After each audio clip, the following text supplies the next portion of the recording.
রে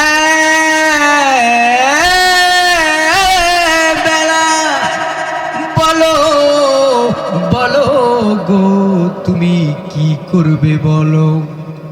আমার মুসলমান ভাইরা হযরত বেলাল গো উমাইয়াকে ডাক দিয়া কয়, রে উমাইয়া শোনো, জীবন চলে যাবে তারপরেও রে বিশ্ব নবী মুহাম্মদের ধর্ম থেকে রে এক সেকেন্ডের জন্য আমি পিছপা হব না। চিল্লায় বলেন না আল্লাহু আকবার। আমার মুসলমান ভাইরা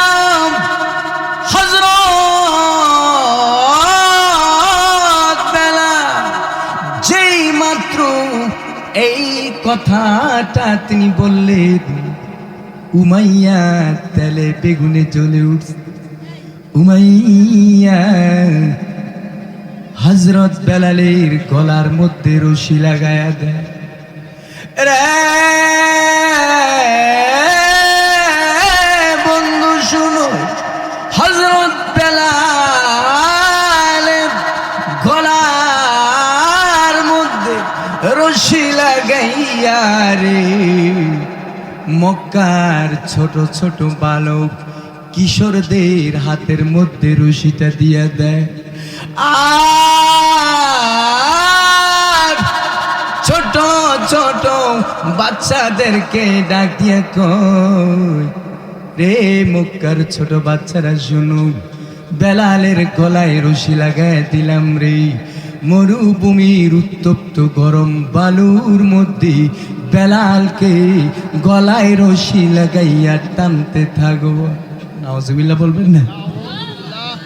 আবার মুসলমান ভাইরা রে যুবক ভাই রে বৃদ্ধ বাবাজিরা শোনো, ঈমান কাকে বলে? এখন তো আমাদের অবস্থা হলো আমাদের বাপ দাদারা মুসলমান তাই আমরা মুসলমান। রে বন্ধু, ইমানের উপর অটল থাকা এত সহজ না। হযরত বেলাল বেলালের গলার মধ্যে রশি লাগাইয়া রে যখন মরুভূমির প্রান্তরের গরম বালুর উপর দিয়া টানে রে, হযরত বেলালের চামড়া গুলো পুড়ে পুড়ে গোশত গুলো রে খসে খসে রে জমিনের মধ্যে পড়তে শুরু করে দেয়। চিল্লায় বলেন না আল্লাহু আকবার। রে বন্ধু শুনো রে, হযরত বেলালের গোশত গুলো জমিনের মধ্যে পড়ে, আর বেলাল মুখ দিয়া বলে আহাদ আহাদ, আল্লাহ এক রে, আল্লাহ ছাড়া কোনো মাবুদ নাই। আল্লাহু আকবার। আবার মানিকগঞ্জের মুসলমান রে বাবাজিরা শুনো, হযরত বেলালকে উমাইয়া এত কষ্ট দেওয়ার পরেও বেলালকে ডাক দিয়ে বলে, বেলাল রে বেলাল, তোমাকে এখনো সুযোগ দিচ্ছি, বলো রে মুহাম্মদের ধর্মকে ছেড়ে দিবে, তাহলে মুক্তি পাইবা, তাহলে তোমাকে কোনো কষ্ট দিব না, তোমাকে হত্যা করব না।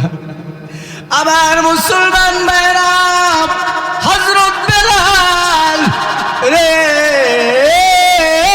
বন্ধু উমাইয়াকে এত কষ্ট সহ্য করার পরও রে উমাইয়াকে ডাক দিয়া কয়, উমাইয়া শুনো রে, জীবন দিব রে, তারপর রে ঈমান থেকে আমি 1 সেকেন্ডের জন্য পিছপা হব না। চিল্লায় বলেন না আল্লাহু আকবার। আল্লাহ আল্লাহ क्या मुबारक नाम है, अल्लाह अल्लाह क्या मुबारक नाम है, अल्लाह अल्लाह आशिकों का काम है। चित्कार मेरे बोलें न सुबहानल्लाह। আবার মুসলমান ভাইরা, হযরত বেলাল ঈমানের উপর অটল থাকার কারণে রে বন্ধু, বেলালের মর্যাদা কতটুকু হয়েছে জানোনি? মায়ার নবী, দয়ার নবী মেরাজের রজনীতে রে আমার নবী জান্নাত ভ্রমণ করলেন, জাহান্নাম নবীজি দেখলেন, জাহান্নামের বিভিন্ন আযাব দেখলেন। মায়ার নবী, দয়ার নবী যেই মাত্র গো জান্নাতের ভিতরে তিনি কদম দিবেন, হঠাৎ করে কার জানি রে পায়ের আওয়াজ ওই জান্নাতের ভিতরে শোনা যায়। সুবহানাল্লাহ কইবেন না? হঠাৎ করে কার জানি রে পায়ের আওয়াজ জান্নাতের ভিতরে শোনা যায়। মায়ার নবী জিবরাইলকে ডাক দিয়া কয়, ইয়া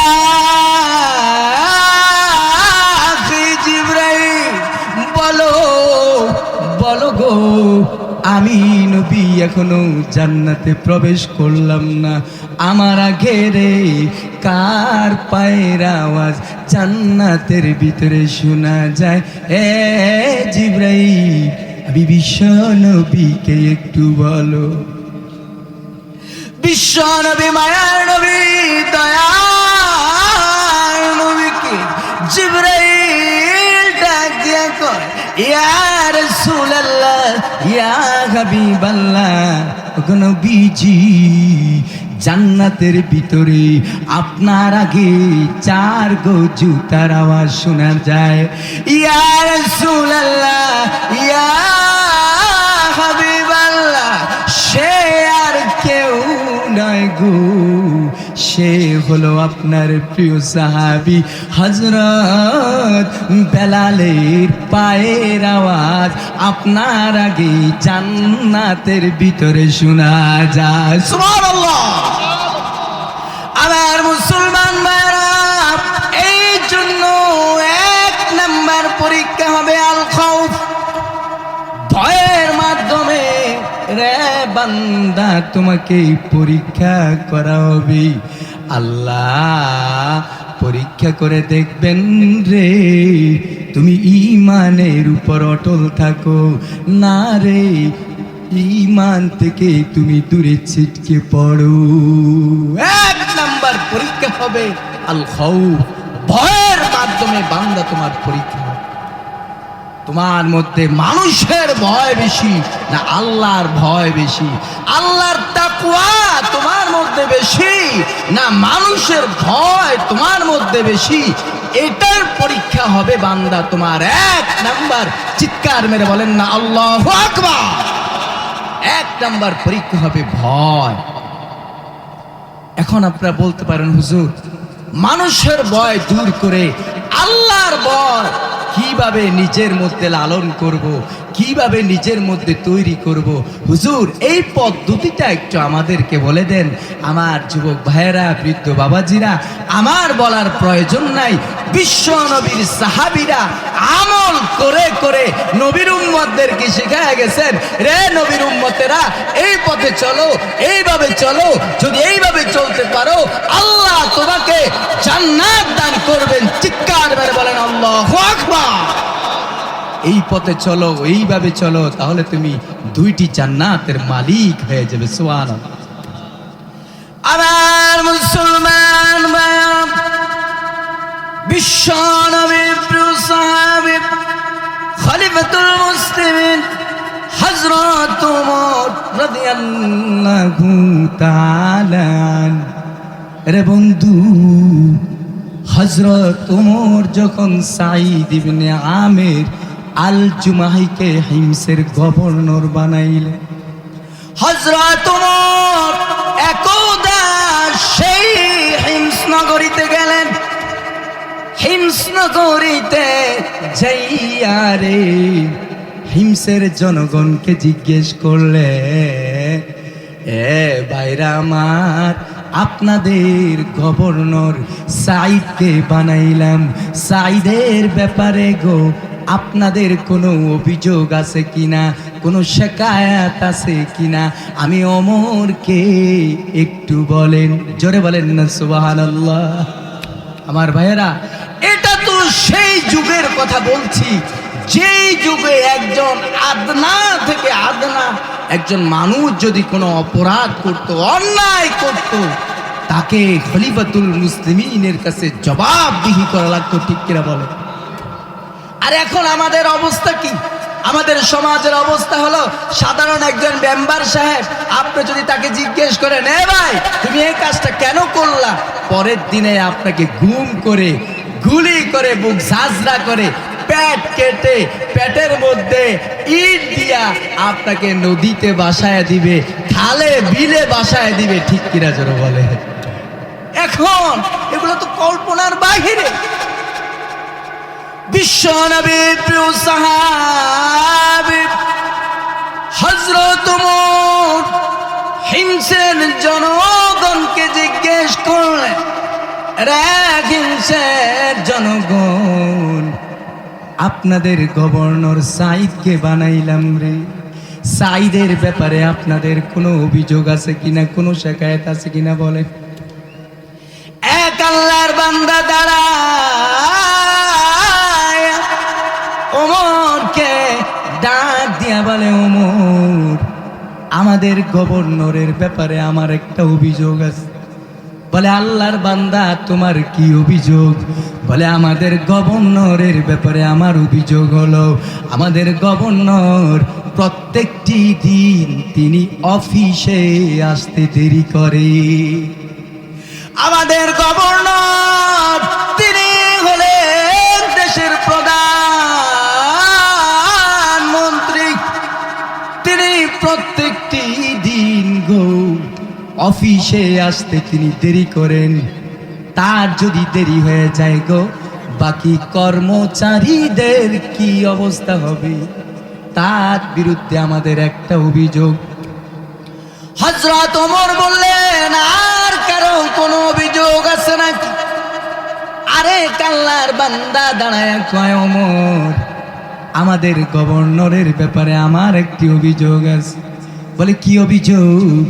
বলে, অভিযোগ হলো আমাদের গভর্নরকে মাসে একদিন অফিসের মধ্যেই পাওয়া যায় না, মাসে একদিন আমরা তাকে গো অফিসের মধ্যে পাই না। সুবহানাল্লাহ বলবেন না? মাসে একদিন ওনাকে অফিসেই পাই। হযরত ওমর বললেন, রে হিমসের জনগণ, বলো বলো রে, আর কারো কোনো অভিযোগ আছে নাকি? আরে আল্লাহর বান্দা দাঁড়ায় কয়, ওমর রে, রে ওমর, আমাদের গভর্নরের ব্যাপারে আমার একটি অভিযোগ আছে রে। আল্লাহর বান্দা বলো, কি রে, তোমার কি অভিযোগ? আল্লাহর বান্দা কয়, ওমর, আমাদের গভর্নরের ব্যাপারে আমার অভিযোগ হলো, আমাদের গভর্নর মাঝে মাঝে গো বেহুশ হইয়া জমিনের মধ্যে পড়ে যা রে। তিনি হলেন গো দেশের শাসনকর্তা, মানুষের শাসন করবেন, তিনি যদি রে বেহুশ হইয়া জমিনে পড়ে যায়, কে দেশ শাসন করবে গো? কে গো মানুষের বিচার করবে? চিৎকার মেরে বলেন না আল্লাহু আকবার। আমাদের গভর্নর মাঝে মাঝে চিৎপটাং হইয়া জমিনের মধ্যে পড়ে যায়। বলেন এমন একজন গভর্নর বানাইলেন, সে নিজেই পড়ে যায়, তো মানুষের বিচার করবে কি? সুবহানাল্লাহ বলবেন না? আমার প্রাণের মায়া হযরত ওমর বললেন, রে হিমসের জনগণ, আর কারো কোনো অভিযোগ আছে নাকি? আপনাদের আর কারো কোনো অভিযোগ আছে নাকি? আরে আল্লাহর বান্দা দাঁড়ায় কয়, রে ওমর, ওমর রে, আমাদের গভর্নরের ব্যাপারে আমার একটি অভিযোগ আছে। রে আল্লাহর বান্দা বলো, তোমার গো কি অভিযোগ?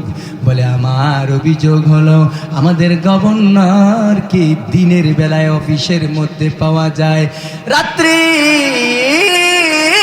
বেলায় তিনি দরজা লাগিয়ে ঘুমিয়ে থাকেন। আমরা যতবার এই দরজায় নক দিই, দরজা আওয়াজ দিই গো, তিনি দরজা খুলেন না, দরজা লাগায়া তিনি শুধু ঘুমায়ে থাকেন। আমরা রাত্রিবেলায় তাকে গো কোনো খুঁজে পাই না। চিৎকার মেরে বলা যাবে কি আল্লাহু আকবার? আমার মুসলমান ভাইরা, হযরত ওমর এবার হযরত সাইদকে ডাক দিয়া বললেন, রে সাইদ,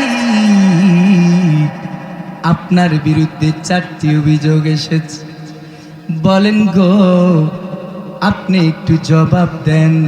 আপনাকে এত মায়া করে খলিফা বানাইলাম, এত যত্ন করে আমি গভর্নর আপনাকে বানাইলাম, দেন গো, আপনার বিরুদ্ধে যে 4টি অভিযোগ এসেছে, এই 4টি অভিযোগের জবাব সুন্দর করে গো আমি ওমরকে আপনি জবাব দেন।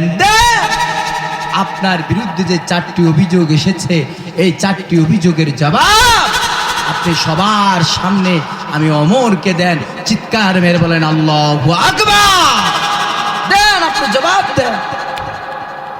আমার প্রাণের ভাইয়া, হযরত ওমর যেই মাত্র এই কথাটা তিনি বললেন, হযরত ওমর তিনি বলতে দেরি গো, হযরত সাইদ ডাক দিয়া কয়, আমিরুল মুমিনিন, ওগো ওমর, আমার বিরুদ্ধে যে 4টি অভিযোগ এসেছে, এই 4টি অভিযোগ 100%, 100% সত্য, কোনো মিথ্যা নয়। তবে আমিরুল মুমিনিন রে,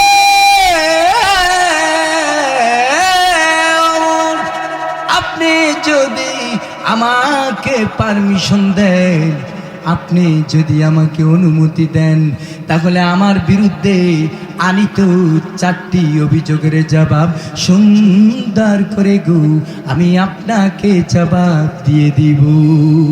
আপনি আমাকে অনুমতি দেন, আমি আমার বিরুদ্ধে আনিত 4টি অভিযোগের জবাব সুন্দর করে আপনাকে দিয়ে দিব। যারা বলেন না সুবহানাল্লাহ। আমার মুসলমান ভাইরা, মানিকগঞ্জের মুসলমান, ওমর বললেন, রে সাইদ, বলো বলো, কেন, কি জন্য রে প্রত্যেকটি দিন অফিসে আসতে তোমার দেরি হয়ে যায় বলো? আমার যুবক ভাইয়েরা, বৃদ্ধ বাবাজিরা, একটু ভালো করে শুনেন, তাকওয়া কাকে বলে, আল্লাহর ভয় কাকে বলে, একটু শুনেন।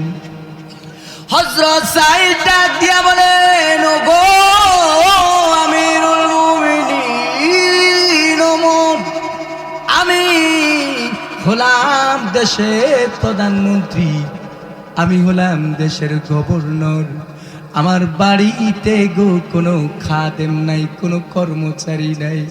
ওমর রে, আমি দেশের প্রধানমন্ত্রী হইয়া নিজের হাতে গো আটা দিয়ে খামিরা তৈরি করে রুটি বানায়া খেয়ে আসতে গো আমার একটু দেরি হয়ে যায় রে।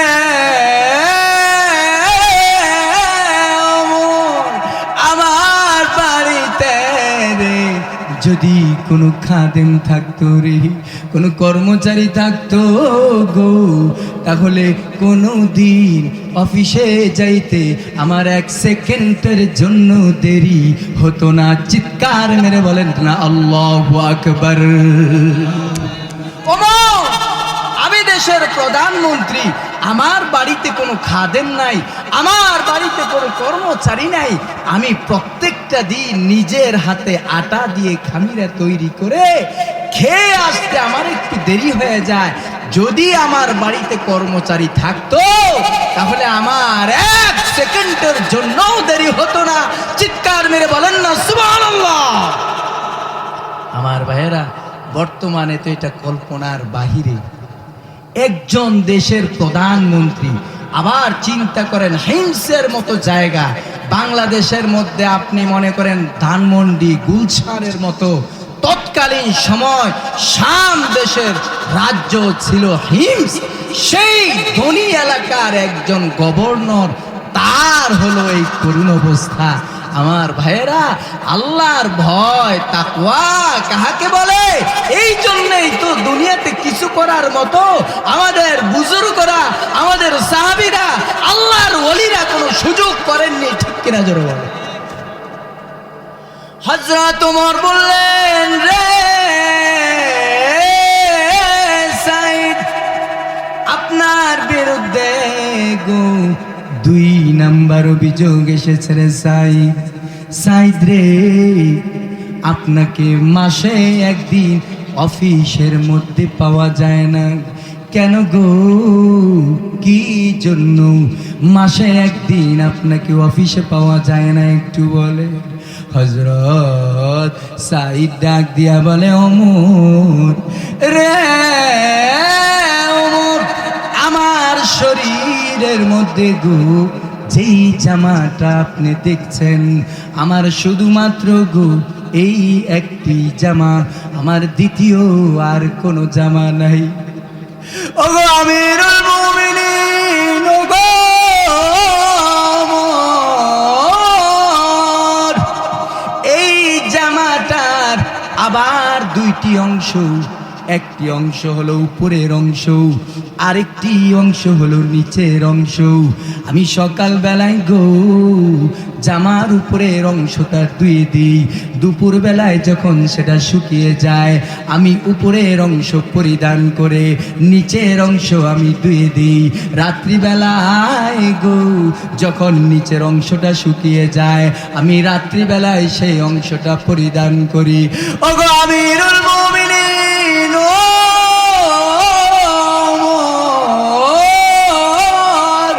আমার যদি দ্বিতীয় আরেকটি জামা থাকতো গো, তাহলে আমি মাসে 1 দিনেও অফিস থেকে আমি অনুপস্থিত থাকতাম না।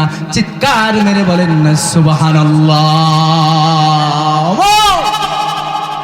আমার মাত্র 1টি জামা, এই জামার আবার 2টি অংশ। আমার ভাইয়েরা, বর্তমানে আমরা যারা একটু মনে করেন নিম্ন ফ্যামিলিও যাদেরকে মনে করেন, তাদেরও এত পরিমাণ জামা যে নিজেও কইতে পারে না যে তার কত জামা। ঠিক কিনা জোরে বলেন? আর যদি একটু টাকা পয়সা বলা হয় তাহলে তো একটা জামা একবার পরিধান করলে দ্বিতীয়বার আর কি করে না, সেটা পরিধান করে না। অথচ একজন দেশের গভর্নর, উনার মাত্র 1টি জামা। আমার মুসলমান, আপনাদের কষ্ট হচ্ছে নাকি? কষ্ট হচ্ছে? খলিফাতুল মুসলিমিন আমিরুল মুমিনিন হযরত সাইদকে ডাক দিয়া বলে, রে সাইদ, বলো বলো গো, কি জন্য মাঝে মাঝে তুমি বেহুশ হইয়া জমিনে পড়ে যাও? কেন রে তুমি মাঝে মাঝে বেহুশ হইয়া জমিনে পড়ে যাও? কেন পড়ে যাও? তুমি দেশ শাসন করবা, তুমি যদি চিৎপটাং হইয়া পইড়া যাও, কে দেশ শাসন করবে? কে গো মানুষের বিচার করবে? বলো গো সাই, কেন তুমি বেহুশ হইয়া পড়ে যাও বলো? আমার প্রাণের ভাইয়েরা ভালো করে খেয়াল করেন, হযরত সাঈদ ডাক দিয়া বলে, ওগো আমিরুল মুমিনিন, আমার জীবনের একটি করুণ ঘটনা যখন মনে পড়ে যায়, ওই করুণ ঘটনা মনে পড়তে দেরি হয়, আমি আর সহ্য করতে পারি না গো, আমি তখন বেহুশ হইয়া জমিনের মধ্যে পড়ে যাই। ওমর ডাক দিয়া কয়, রে সাঈদ বলো গো তোমার সেই করুণ ঘটনাটা কি একটু বলো? হযরত সাঈদ ডাক দিয়া বলে, ওগো আমিরুল মুমিনিন, হযরত খুবাইব রাদিয়াল্লাহু তাআলা আনহু শাহাদাতের ঘটনা যখন আমার মনে পড়ে যায়, আমি আর সহ্য করতে পারি না, আমি তখন বেহুশ হইয়া জমিনের মধ্যে পড়ে যাই। ওমর বলে, সাঈদ খুবাইবের সেই ঘটনা কি তাহলে একটু বলো? এবার সাঈদ ডাক দিয়া বলে, আমিরুল মুমিনিন, তৎকালীন সময় মক্কার গভর্নর ছিল আবু সুফিয়ান। আবু সুফিয়ান খুবাইবকে ডাক দিয়া বলে, রে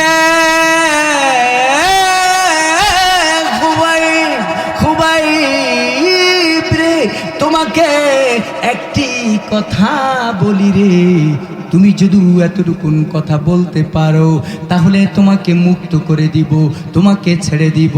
আর যদি না বলো রে, তুমি দেখেছো তোমার সামনে 9 জনকে তেলে জ্বালিয়ে দিয়েছি, রে খুবাইব তোমাকেও তেলে জ্বালিয়ে দিব, বলো তুমি পারবা কিনা? খুবাইব ডাক দিয়া কয়, আবু সুফিয়ান কি বলবা তাহলে বলো, আমি দেখি সেটা আমি বলতে পারবো কিনা। এবার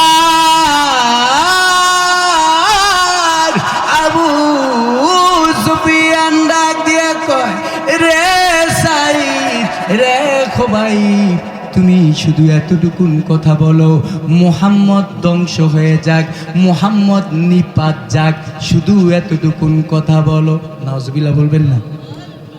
রে খুবাইব, শুধু এতটুকুন কথা যদি তুমি বলো তাহলে তোমাকে মুক্ত করে দিব রে, তোমাকে তেলে জ্বালাবো না। আমার যুবক ভাইয়েরা, রে বৃদ্ধ বাবাজিরা ভালো করে শুনেন, হযরত খুবাইব তখন আবু সুফিয়ানকে কি বলেছিলেন? হযরত খুবাইব আবু সুফিয়ানকে ডাক দিয়া কয়, রে মক্কার গভর্নর আবু সুফিয়ান, শুনো রে, আমি খুবাইবের জীবন চলে যাবে, যদি তেলেও যদি আমাকে জ্বালিয়ে দাও, ফাঁসির কাস্টেও যদি ঝুলাইয়া দাও, আমি খুবাইব আমার নবী, আমার প্রাণের নবী, দ্বীনের নবীর বিরুদ্ধে আমি কোনো কথা বলতে পারবো না। চিৎকার মেরে বলেন না আল্লাহু আকবার। আমার মুসলমান ভাইরা, মানিকগঞ্জের মুসলমান, এই বাংলার জমিনে এখনো রে লক্ষ কোটি যুবক কেমন আছে, জীবন দিবে, ফাঁসির কাস্টে ঝুলবে, তারপরেও আমার প্রাণের নবী, মায়ার নবী, দয়াল নবীর বিরুদ্ধে কোনো কথা বলবে না। ঠিক কিনা জোরে বলে রে যুবক ভাই? তবে দুঃখ আর কষ্ট কষ্টের সাথে একটি কথা আমি আপনাদেরকে বলে যাই, এই বাংলার জমিনে কিছু নাস্তিক কেমন আছে, আমার নবীকে বলে আমার নবী নাকি সন্ত্রাসী ছিলেন, আমার নবী নাকি জঙ্গি ছিলেন, আমার নবী নাকি লুচ্চা ছিলেন, আমার নবী নাকি রে মরুভূমির ডাকাত ছিলেন। নাউজুবিল্লাহ বলবেন না রে মানিকগঞ্জের মুসলমান, রে যুবক ভাই, রে বৃদ্ধ বাবাজিরা, আমি আপনাদের থেকে দীপ্ত কণ্ঠে একটি আওয়াজ শুনতে চাই। এই বাংলার জমিনে কোনো নাস্তিক, কোনো মুরতাদ, কোনো বেঈমান যদি আরেকবার আমার নবীকে গালি দেয়, দল বুঝি না, মত বুঝি না, নবীর আশিক হইয়া ওই নাস্তিকের দাঁত ভাঙ্গা জবাব দেওয়ার জন্য কারা কারা তৈরি আছে? দুহাত তুলে তাকবীর দিয়ে আল্লাহ তাআলাকে দেখায়া দেয়।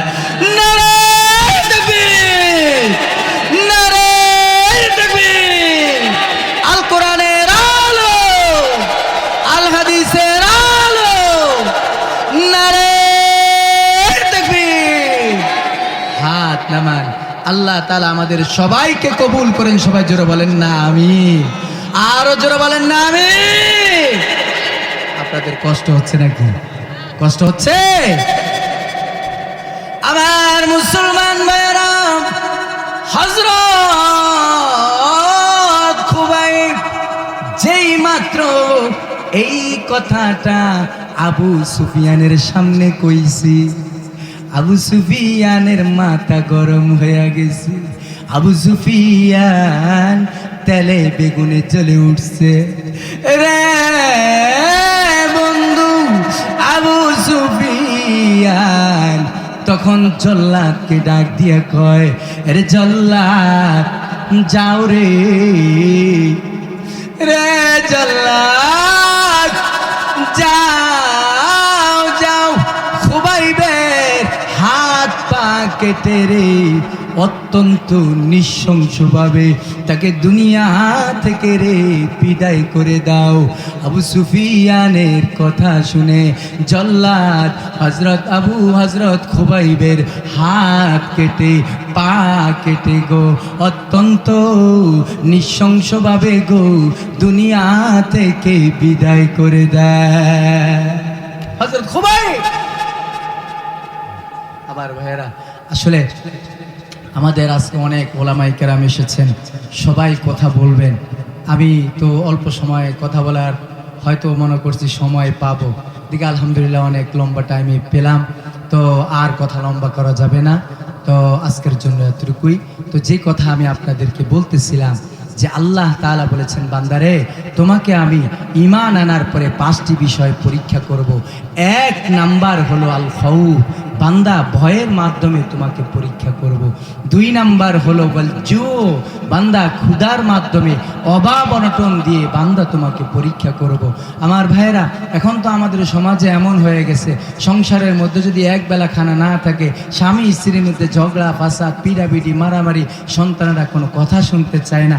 এই বিষয়ে বিস্তারিত আলোচনা করার সময়ও নেই, তবে একটি কথা বলি, বাইরে এই অভাব অনটন আল্লাহ শুধু আমাদেরকে দিয়েছেন এমন নয়, বিশ্ব নবী, মায়ার নবী, কুল কায়নাতের নবীর পরিবারের মধ্যেও কিন্তু অভাব অনটন ছিল।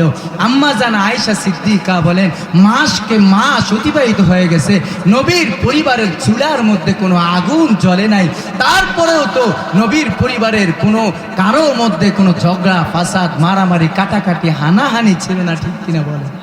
তার আমরা নবীর উম্মত হইয়া কেন আমাদের মধ্যে সামান্য অভাব অনটন দেইখা, অনেক পত্রিকায় দেখলাম অভাব অনটন দেইখা বউ চইলা গেছে গা, সন্তানরা চইলা গেছে। আহারে, এটা কিন্তু আমার নবীর আদর্শ না। ধৈর্য ধারণ করাই হলো আমার নবীর আদর্শ, ঠিক কিনা জোরে বলে?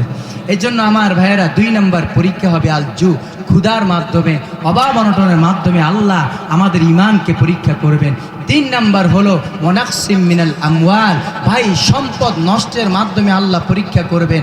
আপনি দেখবেন আপনার মেল ফ্যাক্টরি সব পুড়ে গেছে, আপনার বাগান পুড়ে গেছে, আপনার সব পুড়ে গেছে, গাড়ি পুড়ে গেছে, আপনার বাড়ি পুড়ে গেছে, আল্লাহ তাআলা আপনাকে পরীক্ষা করছেন। আল্লাহ বলছেন ওয়ানাকসিম মিনাল আমওয়াল, সম্পদের কমতির মাধ্যমে বান্দা তোমাদেরকে পরীক্ষা করব। 4 নাম্বার হলো ওয়াল আনফুস, বান্দা তোমার নিজের মধ্যে রোগ দিয়ে, রোগ বালাই দিয়ে আমি আল্লাহ তোমাকে পরীক্ষা করব। দেখেন না কত মানুষের ক্যান্সার হয়, কত মানুষের কিডনি নষ্ট হয়ে যায়, কত মানুষের ফুসফুস নষ্ট হয়ে যায়। আমার ভাইয়েরা নৈরাশ হবেন না, আল্লাহ আপনাকে পরীক্ষা করছেন। পরীক্ষায় যদি আপনি কামিয়াব হতে পারেন আল্লাহ আপনাকে জান্নাত দান করবেন। জোরে বলেন না সুবহানাল্লাহ।